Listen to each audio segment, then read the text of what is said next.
Yan, mapapansin mo. Nandyan na sila, ha?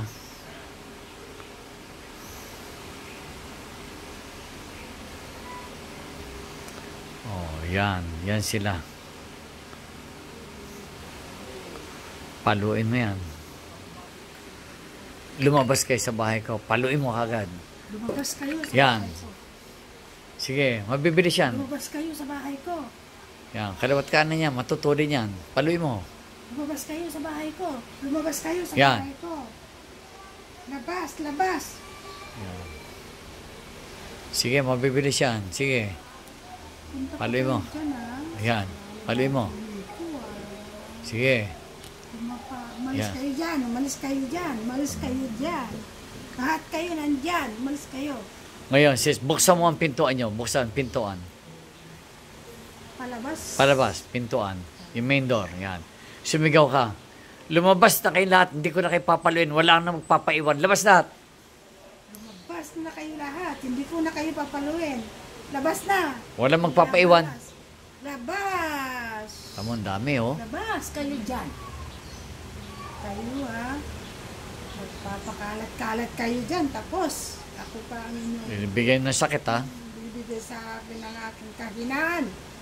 Kasakit.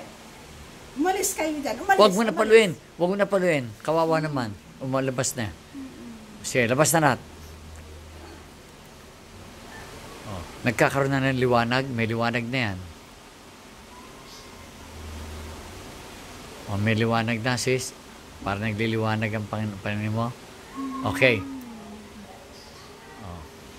Sabi mo, Ama, Ama, salamat po salamat po sa paggamit niyo sa akin sa paggamit niyo bilang sa akin instrumento bilang instrumento na nakapagpapalayas ng pagpapalaya ng masamang espiritu. ang mga masamang espiritu. Sa ngalan ni Jesus, Sa ngalan ni Jesus, na ating Panginoon, na ating Panginoon, na ating Panginoon. Amen. Amen. Amen. Amen. Amen. Amen. Okay. Kita mo, ha? Open na, sis. Baba. Open mo. Ganon sila kalalaki nung pinapalo mo? Maliliit lang? Maliliit lang, may malaki lang na dalawa. Ayun, ha? Ngayon, ha? Anong kulay nila? Kulay na medyo negrita. Ayun, ha? May itim, no? Maitim. Maliliit sila. Okay. Ang ilong nila, matangos ba? Hindi ko napansin. Pero ang tenga, malalaki tenga. Ngayon, yung pinapalo mo, saan lugar yun? Sa bahay nyo?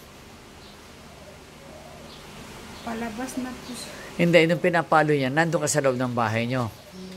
Saan sa bahay nyo? Ilocos? Yun. Tignan mo, sister, ha? Kanina, nasa Ilocos ka. Pinapalo mo yung mga duwende. Nasaan ka ba ngayon? Pasig. Hindi mo alam, yung espiritu mo, nag-astral pumunta ron. Kaya napakahiwaga po ng kahoy na yan.